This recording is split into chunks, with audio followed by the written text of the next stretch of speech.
Net नहीं निकलना, JRF qualify नहीं होना, ये इस कारण से नहीं है कि सिलेबस टफ है, ये इस कारण से है कि वो 5 गलतियां हर एक स्टूडेंट कर बैठा है, जिसको अगर नहीं किया जाए या जिसे अवॉइड किया जाए तो आपका नेट और जेआरएफ ऑलमोस्ट क्वालिफाई हो सकता है। So this is doctor Dipesh Mevani in front of you, और आज आपके साथ वो 5 गलतियां नहीं जो करनी है वो मैं शेयर कर रहा हूं।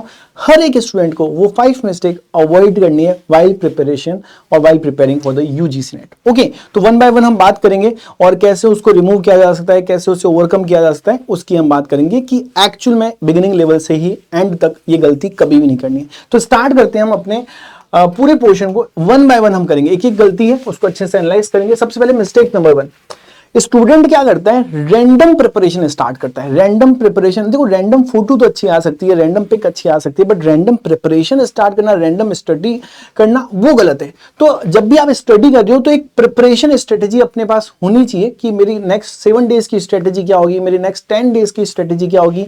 कभी कभी स्टूडेंट होता है कि चलो यार आज कुछ पढ़ने का मन नहीं हो रहा है, चलो इंग्लिश लिटरेचर का स्टूडेंट हूँ, ये वाला पर्टिकुलर यहाँ पे पोम उठा लेता हूँ, ये पढ़ने लग जाता हूँ। कॉमर्स का स्टूडेंट हूँ, चलो आज इनकम टैक्स पढ़ लेता हूँ, कल बिजनेस फाइनेंस पढ़ लूंगा। नहीं, ऐसा नहीं होता है। जब आपकी इच्छा हो तब नहीं पढ़ना है, एक प्रॉपर स्ट्रेटेजी होनी चाहिए, प्रॉपर प्लान होना चाहिए। उस प्लान को ध्यान में रखकर, उस स्ट्रेटेजी को ध्यान में रखकर आपको अपनी है ना स्टडी को कंटिन्यू करना है, जिससे हमें पता रहेगा कि हाँ कल कितना पढ़ा है, आज कितना पढ़ना है और आने वाले कल में क्या क्या पढ़ना है।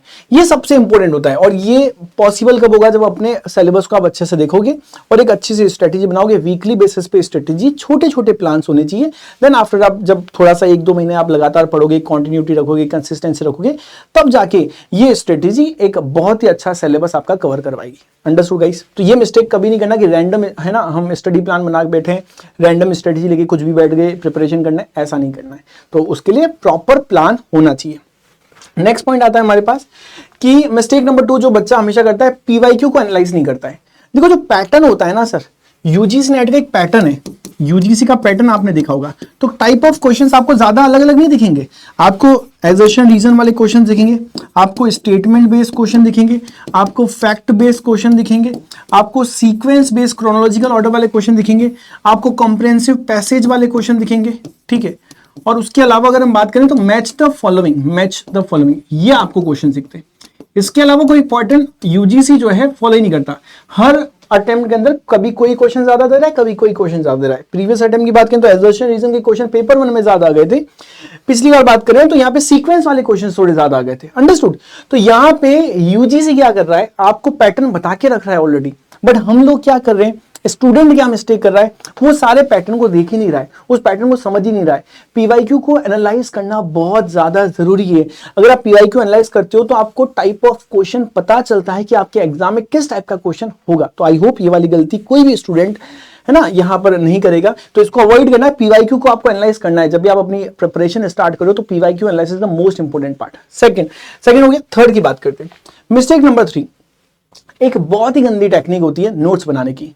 तो मोस्टली स्टूडेंट जहाँ पे भी क्लास ज्वाइन कर रहा होता है या सेल्फ स्टडी कर रहा होता है, तो या तो किताब की एक दूसरी किताब बना लेता है या जो सर लिख रहे हैं वो सेम चीज लिखने लग जाता है। तो यहाँ पे रॉन्ग टेक्निक क्या है, नोट्स के अंदर आप लोग क्या करते हो, जैसे कि 3 मंथ्स 4 मंथ्स या 5 मंथ्स का आपने प्लान ले रखा है, 200 पेजेस का आप नोट्स बना लेते हो। 200 पेजेस का नोट्स, भैया ये तो एकदम गलत चीज है। नोट्स का मतलब ये होता है कि एक ऐसी चीज जो कि आपके एग्जाम के अंदर बहुत काम आती है।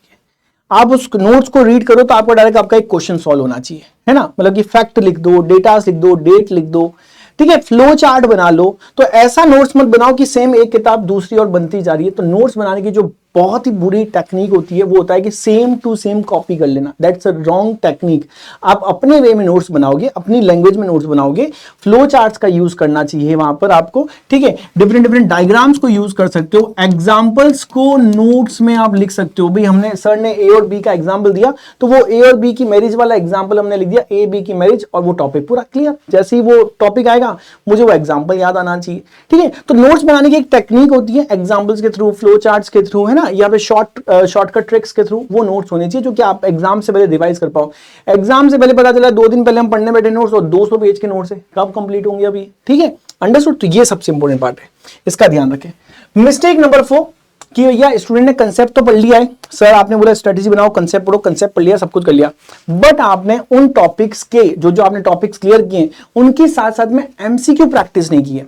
जैसे पीडब्ल्यू में जितने भी स्टूडेंट ज्वाइन करते हैं, तो यहाँ पे आपको जो टॉपिक पेड क्लास में पढ़ाया जा रहा है, इमीडिएटली उसका आपको daily practice paper, daily test paper आपको देना होता है। तो ये एमसीक्यू की प्रैक्टिस होना बहुत जरूरी है, नहीं तो आपको पता कैसे चलेगा कि आप यहाँ पे जो टॉपिक आप पढ़ रहे हो उसका जो है यहाँ पर आपको टेस्ट कैसा, क्वेश्चन कैसा आएगा एग्जाम के अंदर। तो जो भी टॉपिक आपने रीड किया है उस टॉपिक वाइज यहाँ पे आपको क्या करना है, एमसीक्यू सॉल्व करना है। एज पर द टॉपिक यहाँ पे आपको क्या करना है, यहाँ पे एमसीक्यू सॉल्व करना बहुत ज्यादा जरूरी है। I hope it's clear.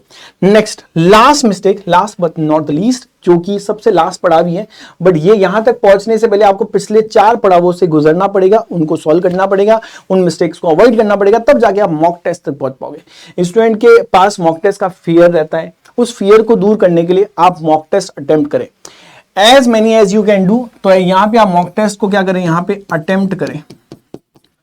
तो अटेम्प्ट करना बहुत जरूरी है सर, अटेम्प्ट करना बहुत जरूरी है। तो मॉक टेस्ट अटेम्प्ट करना बहुत जरूरी है। यहाँ पे लमसम लास्ट 15 डेज जो होते हैं, जो आपके एग्जाम से पहले के लास्ट 15 होते हैं, मिनिमम लास्ट 15 दिन में आपको maximum each and every day कम से कम 2 मॉक है ना एवरी डे आपको देने हैं। ईच एंड एवरी डे आपको वो 2 मॉक हर वक्त देने हैं। लास्ट के 15 दिन में आप 2 मॉक एक दिन में दे रहे हो, तो 30 मॉक की आप प्रिपरेशन अच्छे से कर लेते हो, जिससे आपको टाइम मैनेजमेंट क्लियर हो जाता है, स्ट्रेस मैनेजमेंट क्लियर होता है, कैसे जो एग्जाम हॉल की एंजाइटी होती है वो क्लियर हो जाती है। तो वो सारी चीजें जो होती है वो आप इजीएस्ट वे में क्या कर सकते हो, इजीएस्ट वे में आप इसको कर सकते हो। तो my dear friends and students, इस तरीके से आप क्या कर सकते हो, अपना जो मॉक है वो देकर अपना जो फियर है मॉक का वो रिमूव कर सकते हो। अगर ये 5 मिस्टेक्स जो है वो स्टूडेंट अवॉइड कर रहा है, तो मैं आपको यहां पर बता रहा हूं कि आपका नेट और जेआरएफ ऑलमोस्ट क्वालिफाई है, अगर आप ढंग से प्रिपरेशन कंसिस्टेंसी के साथ प्रिपरेशन करिए। तो आई होप है ना ये जो सेशन था आपको समझ आया होगा, और ये गलतियां आप फ्यूचर में कभी भी प्रिपरेशन करते वक्त फॉलो नहीं करेंगे। So till then you just need to take care of yourself, take care of your friends, take care, bye bye, thank you.